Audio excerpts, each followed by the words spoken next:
We got a call about someone who didn't look like they belonged here. I need to see some ID. I live here. I'm literally washing my car in my own driveway. Just cooperate and we'll be done here. You're really gonna do this? Sir, don't make this harder than it needs to be. I'm Sergeant Darnell Whitmore. I'm sure you recognize my name. Now I need your badge number because you're in big trouble. The silence that followed lasted exactly 4 seconds. But in those 4 seconds, Officer Trevor Castellano's entire world collapsed. The man he had just told to cooperate, the person he had profiled as someone who didn't look like they belonged, was not just a citizen. He was a 15-year veteran of the police department. He was a decorated sergeant, and as of 3 weeks ago, he was Castellano's direct supervisor in the East Division Patrol Unit. This wasn't going to be a routine call that Castellano could write up and forget about. This was going to be a career-ending encounter that would be studied in police academies for years to come. And Castellano's own body camera was recording every single word. Trevor Castellano had been with the police department for 4 years. He was 28 years old, married, and considered himself a good cop. He had grown up in a mostly white suburban area about 30 miles from the city where he now worked. His father had been a police officer, and Castellano had always wanted to follow in his footsteps. He had gone through the police academy, graduated in the middle of his class, and been assigned to the East Division. His record showed 14 commendations for good police work. He had made several solid arrests, helped with community events, and his supervisors had always rated him as competent. But there was something else in Castellano's file that hadn't been addressed. Over his 4 years, he had received 9 complaints from citizens alleging racial profiling or inappropriate conduct. All 9 complaints had come from Black or Latino residents. All 9 had been investigated and marked as unfounded or unsubstantiated. The complaints had been investigated by his previous supervisor, Lieutenant Vernon Kowalski, who was known for protecting his officers and dismissing most civilian complaints as people trying to get out of legitimate police work. Kowalski had retired 6 months ago. The new supervisor for Castellano's unit was someone from another division, someone Castellano had never worked with before. That supervisor was Darnell Whitmore. Darnell Whitmore was 38 years old and had been with the department for 15 years. He had started as a patrol officer, worked his way up to detective, and then moved into supervision. He had an exemplary record, 2 Medal of Valor commendations for actions under fire, dozens of successful investigations, a reputation for being tough but fair. He had also spent the last 5 years living in the Riverside neighborhood, one of the nicer areas in the city. His house was a well-maintained 3-bedroom craftsman-style home with a detached garage and a small front yard. The neighborhood was predominantly white, upper middle class, and quiet. Whitmore had moved there with his wife and 2 daughters. He loved the neighborhood. Good schools, low crime, friendly neighbors. He had introduced himself to everyone on the block when he moved in. Most of them were welcoming. A few seemed surprised that a Black family was moving into the area, but Whitmore had experienced that before. He focused on being a good neighbor and didn't worry about the rest. That Saturday morning in November, Whitmore had the day off. He decided to wash his car, a dark blue sedan that needed a good cleaning after a week of rain. He pulled the car into the driveway, got out his bucket and sponge, and started washing. The weather was perfect. Temperature in the mid-60s, sunny, light breeze. Whitmore was wearing jeans, a gray t-shirt, and old sneakers. He had his earbuds in, listening to music while he worked. He was completely relaxed, enjoying his day off, thinking about taking his daughters to the park later. He never heard the patrol car pull up behind him. Castellano had been cruising through the Riverside neighborhood on routine patrol when he got a call on his radio. Dispatch said they had received a report of a suspicious person in the 2400 block of Maple Street. The caller, who remained anonymous, said there was a Black male acting suspiciously around vehicles. Castellano responded that he would check it out. He drove to Maple Street and started looking for anyone who fit the description. That's when he saw Whitmore in the driveway, washing a car. Castellano made several assumptions in rapid succession. First, he assumed Whitmore didn't live there. The neighborhood was too nice, too expensive. Second, he assumed Whitmore might be casing cars to break into. Third, he assumed this must be the suspicious person the caller had reported. Castellano never considered that Whitmore might actually live in the house. He never considered that washing a car in your own driveway on a Saturday morning is the opposite of suspicious. He never considered calling dispatch to get more details about the complaint. He just got out of his patrol car and approached with his hand resting on his service weapon. Before we continue, where are you watching from? Drop your country or state in the comments. And if you appreciate stories that expose the reality of racial profiling, even within law enforcement, please hit that subscribe button right now. What happens next will shock you. Whitmore didn't notice Castellano approaching until the officer was about 10 feet away. He pulled out one earbud and turned around. That's when he saw a uniformed officer walking toward him with a serious expression and a hand on his service weapon. Whitmore's first thought was that something had happened in the neighborhood, maybe a break-in, maybe an accident. He turned off the hose and walked toward Castellano, expecting a professional interaction between two law enforcement officers, even though Castellano didn't know who he was yet. But Castellano's first words weren't professional. They were an accusation wrapped in a demand. He said they got a call about someone who didn't look like they belonged here, and he needed to see some ID. Whitmore felt the statement land like a punch. Someone who didn't look like they belonged. Not someone doing something suspicious. Not someone matching a description of criminal activity. Just someone who didn't look like they belonged in this neighborhood. Whitmore kept his voice calm and stated the obvious. He lived here. He was literally washing his car in his own driveway. It was a simple statement of fact that should have ended the encounter immediately. But Castellano didn't apologize, didn't step back, didn't reconsider. He just told Whitmore to cooperate and they'd be done here, as if Whitmore was the one being difficult, as if simply existing as a black man in a white neighborhood required cooperation with police demands. Whitmore asked the question that hung in the air. You're really going to do this? It wasn't just a question about the ID demand. It was a question about whether Castellano was really going to engage in obvious racial profiling, whether he was really going to stop someone for no reason other than race. Castellano's response confirmed everything. He told Whitmore not to make this harder than it needed to be. The implication was clear. Submit, don't question, don't assert your rights. Just comply with whatever a police officer demands, legal basis or not. That's when Whitmore made his decision. He identified himself, stated his name, his rank, added that he was sure Castellano recognized the name, though from the look on Castellano's face, he clearly didn't. Then Whitmore asked for Castellano's badge number and informed him he was in big trouble. You could see it in the body camera footage. Castellano's face went from confident authority to absolute shock. His mouth opened, but no words came out. His hand dropped from where it had been resting near his weapon. He took an involuntary step backward. Whitmore let the silence hang for a moment. Then he spoke, his voice calm but with an edge of steel. He asked Castellano for his badge number. Castellano, still in shock, stammered out 2847. Whitmore then asked Castellano to explain in detail what reasonable suspicion he had to stop someone washing a car in their own driveway. What exactly about the call justified this stop? Castellano tried to recover. He said he got a call about someone who looked suspicious. Whitmore asked what the call said specifically. Castellano repeated that someone didn't look like they belonged. Whitmore pressed harder. What made them suspicious? What criminal activity was reported? Castellano had no answer that didn't involve racial profiling. He hadn't been told about any crime. He hadn't observed any suspicious behavior. He had simply been told someone didn't look like they belonged, and he had seen a black man washing a car. Whitmore asked if Castellano had verified the address of the complaint. Castellano hadn't. Whitmore asked if Castellano had called for any additional information from dispatch.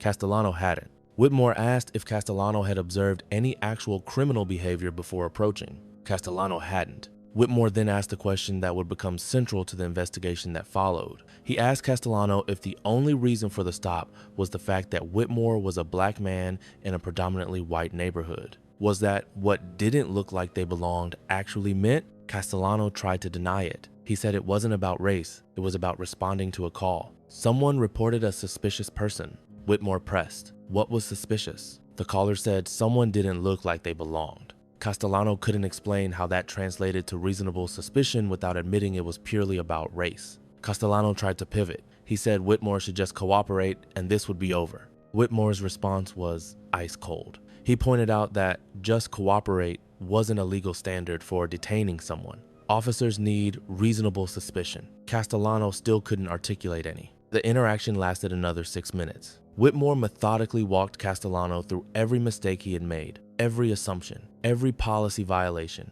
every constitutional issue. He explained that didn't look like they belonged is not reasonable suspicion of a crime. He explained that being black in a white neighborhood is not reasonable suspicion of a crime. He explained that anonymous calls without specific criminal activity do not justify stops without independent verification. Quick question for you watching. If you've ever been profiled by police, even though you were doing nothing wrong, type "it happens" in the comments. Let's show how common this really is. Castellano tried several tactics to minimize what he had done.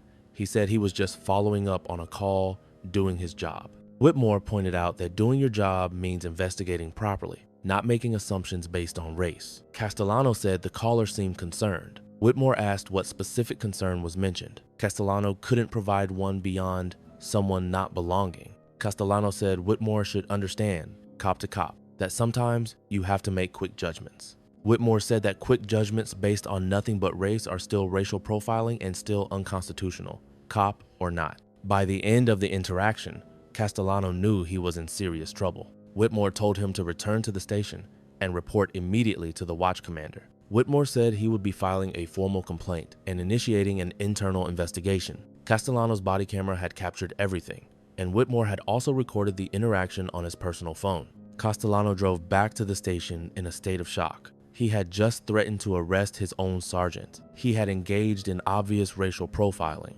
and it was all documented. There was no way to explain this away. When Castellano arrived at the station, the watch commander was already waiting for him. Word had spread fast. Whitmore had called ahead. Castellano was immediately placed on administrative leave pending investigation. His badge and gun were taken. He was sent home with instructions not to discuss the case with anyone. The investigation began that same day. Internal Affairs assigned 2 senior investigators. They reviewed Castellano's body camera footage first. The video was damning.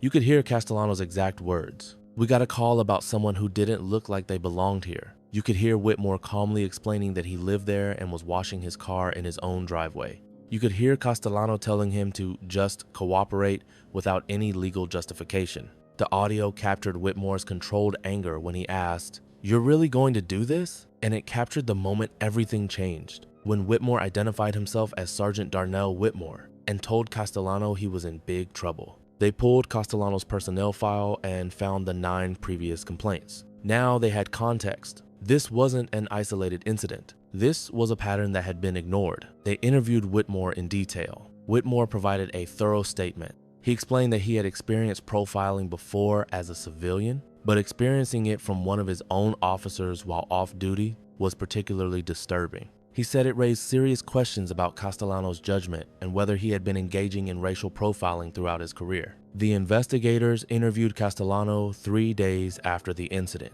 Castellano tried to defend his actions. He said he was responding to a legitimate call. When investigators pointed out that the call gave no specific location and no description beyond black male, Castellano said he had to make a judgment call. Investigators asked why he assumed Whitmore was the person from the call when Whitmore was clearly washing a car in a residential driveway. Castellano said the caller reported someone who didn't look like they belonged. When pressed on what that actually meant, Castellano couldn't articulate anything that didn't come down to race. They asked Castellano what he meant when he told Whitmore to just cooperate. Castellano said he was trying to de-escalate. Investigators pointed out that demanding ID without legal justification isn't de-escalation, it's escalation. It's a violation of rights. They asked Castellano if he had known Whitmore was a sergeant when he approached. Castellano said no. They asked if that would have changed his approach. Castellano said probably. That answer was revealing. It meant Castellano would have treated a white homeowner differently than he treated Whitmore. It meant his approach was based on assumptions about who belonged in the neighborhood, not on actual suspicious behavior. The investigators reviewed the original call to dispatch. The anonymous caller had simply said there was a black male on Maple Street who didn't look like he belonged and was acting suspicious around cars. The caller didn't give a specific address, didn't describe any criminal behavior, didn't provide any details beyond race, a vague location, and the loaded phrase, "didn't look like he belonged." It was, in other words, a perfect example of the kind of racially motivated call that officers are trained to investigate carefully rather than act on immediately. Anonymous calls using phrases like "doesn't belong" combined with racial descriptions and no specific criminal activity are often from people with bias who see any person of color in their neighborhood as inherently suspicious. Castellano should have called for more information, should have observed before approaching, should have looked for actual criminal behavior. Instead, he saw a black man and assumed he was the problem. The investigators also found something else troubling. They pulled dispatch records for Castellano's entire 4-year career and found a pattern. Castellano had responded to calls about suspicious persons at a rate 40% higher than other officers in his district, and 87% of those calls had involved people of color. Either Castellano was assigned to an area with legitimately more suspicious activity by people of color, or Castellano was actively seeking out calls that allowed him to stop people of color. The data suggested the latter. Do you think the department should have caught this pattern earlier? Let me know what you think in the comments. The investigation took 7 weeks. During that time, investigators conducted 23 interviews, reviewed 14 hours of body camera footage from Castellano's previous stops, and analyzed 4 years of dispatch records and incident reports. The findings were unequivocal. Castellano had violated department policy on racial profiling. He had conducted an investigatory stop without reasonable suspicion. He had failed to properly investigate before approaching a citizen. He had made assumptions based on race rather than behavior. But the investigation uncovered something much larger than a single incident. Investigators tracked down the 9 individuals who had filed previous complaints against Castellano. 8 of them agreed to be interviewed. Their stories were remarkably consistent. A 45-year-old black attorney named Jerome Buckley described being stopped by Castellano while jogging in a park near his home. Castellano had demanded ID and asked what Buckley was doing in the area. Buckley explained he lived nearby and ran there 3 times a week. Castellano had made him wait while he ran Buckley's ID for warrants. There were none. Castellano let him go without explanation or apology. A 32-year-old Latina small business owner named Elena Fuentes recounted being stopped by Castellano while loading equipment into her van outside her own store. Castellano had accused her of stealing and demanded to see receipts for the equipment. Fuentes owned the store and the equipment was hers. She showed Castellano her business license. Castellano claimed he was just being thorough. Fuentes filed a complaint. It was marked unfounded. A 19-year-old black college student named Tyrell Washington described being stopped by Castellano while walking home from class at 8 p.m. Castellano asked where he was going, where he had been, and why he was in that neighborhood. Washington explained he was a student who lived 3 blocks away. Castellano made him empty his backpack on the sidewalk. Washington filed a complaint. It was investigated by Lieutenant Kowalski and dismissed as a lawful investigative stop. The pattern was undeniable. Castellano consistently stopped people of color in situations that didn't warrant stops. He consistently demanded identification without legal justification. He consistently assumed people of color were out of place in certain neighborhoods. More importantly, the investigation concluded that Castellano's 9 previous complaints should have been taken more seriously. A pattern review showed that all 9 complaints described similar behavior. Castellano assuming people of color didn't belong in certain neighborhoods. Castellano demanding ID without legal justification. Castellano being aggressive in situations that didn't warrant aggression. The investigation also revealed that Lieutenant Kowalski had been deliberately vague in his investigations of Castellano's complaints. Kowalski's reports used phrases like "officer was conducting legitimate police work" and "complainant misunderstood standard procedures," without actually examining whether the stops met constitutional standards. In 3 cases, Kowalski hadn't even interviewed Castellano before closing the complaint as unfounded. He had simply reviewed Castellano's incident report and accepted it at face value. In 2 other cases, Kowalski had interviewed Castellano but hadn't asked any challenging questions about why the stop was made or whether racial bias might have been a factor. The previous supervisor had failed to identify the pattern, or worse, had identified it and chose to ignore it. The investigators noted in their report that Kowalski's failure to properly supervise Castellano had allowed a problematic officer to continue violating citizens' rights for years. The recommendation was termination. Castellano's union fought it, arguing that he had been responding to a legitimate call and that his actions, while perhaps overly aggressive, didn't rise to the level of termination. The department's response was simple. Castellano had profiled a sergeant based on race. If he would do that to a superior officer, what was he doing to regular citizens who didn't have the knowledge or resources to fight back? The union's argument failed. Castellano was terminated 9 weeks after the incident. His appeal was denied. His law enforcement career was over at age 28. But the consequences went beyond just Castellano. The department launched a comprehensive review of how civilian complaints were handled. They found that under the previous supervisor, Lieutenant Kowalski, complaint investigations had been cursory at best. The review examined 127 complaints that Kowalski had investigated over his final 5 years as a supervisor. Of those, 94 alleged some form of discrimination or excessive force. Kowalski had found merit in only 3. The rest were dismissed as unfounded, unsubstantiated, or complainant withdrew. But when Internal Affairs re-examined 30 of those complaints with access to body camera footage and dispatch records that Kowalski hadn't reviewed, they found patterns of problematic behavior in 18 cases. Officers making stops without reasonable suspicion. Officers using force in situations that didn't warrant it. Officers making racially coded comments. Kowalski's failure to investigate properly hadn't just protected Castellano. It had protected multiple officers whose conduct needed to be addressed. The department published a scathing report criticizing Kowalski's supervision and noting that his failure to properly investigate complaints had allowed problematic behavior to continue unchecked throughout his division. Kowalski had retired 6 months before the Whitmore incident, so he couldn't be disciplined. But the department stripped him of his retirement ceremony honors and made it clear that his legacy would be one of failed leadership. Several community leaders called for Kowalski to return his pension, though legally that wasn't possible. The department also implemented sweeping new protocols based on what the investigation had revealed. All complaints alleging racial profiling would be investigated by Internal Affairs, not by division supervisors, eliminating the conflict of interest that had allowed Kowalski to protect his officers. All stops would be reviewed quarterly for patterns of racial disparity.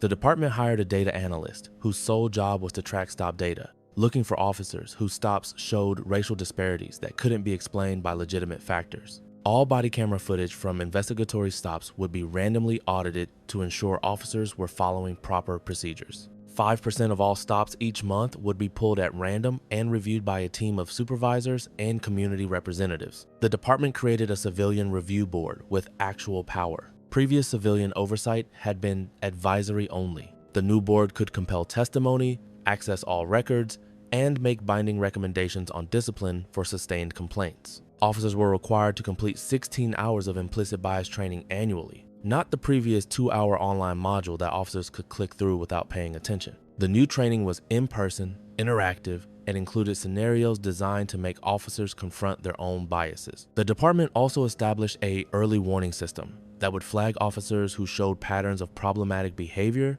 before it rose to the level of sustained complaints. If an officer had 3 complaints alleging similar conduct within a year, even if none were sustained, they would be automatically flagged for additional supervision and training. Whitmore was involved in developing the new training program on implicit bias and racial profiling. He shared his own experience with the body camera footage as a training example. Officers watched a respected sergeant get profiled by one of their own. It was powerful and uncomfortable, which was exactly the point. The training didn't just show Whitmore's incident, it showed the body camera footage from several of Castellano's previous stops. Officers watched Castellano stop the attorney while jogging. They watched him harass the business owner outside her own store. They watched him make a college student empty his backpack. Then, trainers asked the officers to identify what reasonable suspicion Castellano had in each case. The answer was always the same: none. The only common factor was the race of the person being stopped. Whitmore also became an advocate for officers of color within the department. He discovered that he wasn't the only black officer who had experienced discrimination.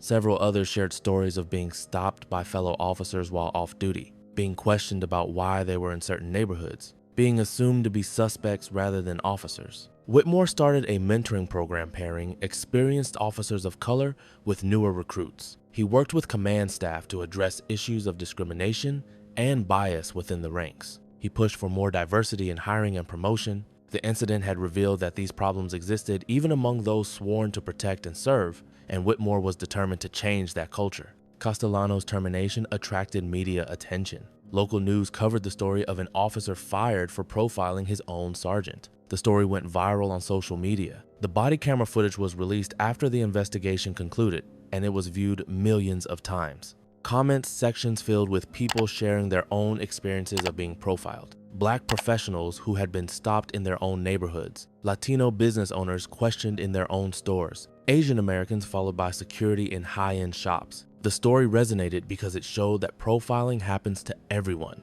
regardless of education, profession, or status. Even a decorated police sergeant wasn't immune to being treated as suspicious simply for being black in a white neighborhood. Castellano gave one interview after his termination. He said he felt he had been treated unfairly, that he had been responding to a call and doing his job. When asked if he understood why Whitmore had been offended, Castellano gave a halting answer that suggested he still didn't fully grasp the problem. He never apologized to Whitmore, not privately, not publicly. He moved out of state 6 months later and took a job in construction. His wife filed for divorce, citing the stress of the termination and her husband's inability to take responsibility for his actions. Whitmore continued to serve as a sergeant. 3 years after the incident, he was promoted to lieutenant. He's now a respected voice in the department on issues of community relations and fair policing. The house on Maple Street is still his home. He still washes his car in the driveway on Saturday mornings. But now, when patrol officers drive by, they wave. They know who he is. They know what happened. And they know that assumptions based on race have consequences. The incident became a case study in how racial profiling operates even within institutions that should know better. It showed that having policies against discrimination isn't enough if those policies aren't enforced. It showed that complaints need to be taken seriously and patterns need to be identified. Most importantly, it showed that racial profiling doesn't just hurt the people being profiled. It erodes trust in law enforcement, damages departments' reputations, and ends the careers of officers who let bias override their judgment. Marcus Whitmore washing his car that Saturday morning was doing exactly what millions of people do every weekend. The only thing that made him suspicious was the color of his skin, and the officer who couldn't see past that lost everything. The lesson is simple but profound. When you assume someone doesn't belong based on their race, when you approach them with suspicion based on nothing but appearance, when you let bias dictate your actions instead of facts, you're not doing good police work. You're engaging in discrimination. And eventually, whether the person you're profiling is a sergeant, a lawyer, a teacher, or just a regular citizen trying to live their life, the truth comes out.